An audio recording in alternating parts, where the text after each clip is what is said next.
त्यापैकी हे पाणी द्यावं, जास्तीत जास्त पाणी द्यावं आणि याचा फायदा आपल्याला नक्कीच होईल। कारण हे जे दाणे आहेत या दाण्यांचं वजन हे नक्कीच मोठ्या प्रमाणात वाढेल आणि याला मोठ्या प्रमाणात याची फुगवण होऊन याचं वजन आपल्याला मिळणार आहे।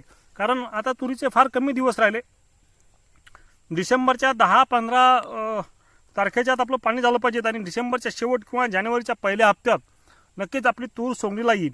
त्यामुळे राहिलेल्या शेंगांचा किंवा राहिलेल्या फुलांचा विचार न करता आपण तात्काळ आता तूर पिकाला पाणी द्यावं, जेणेकरून आपल्या उत्पादनामध्ये भर होईल आणि भर पडेल आणि आपलं उत्पादन हे नक्कीच विक्रमी उत्पादन आपल्याला होईल।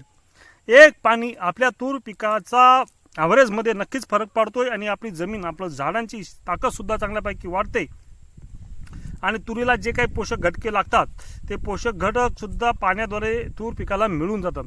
त्यामुळे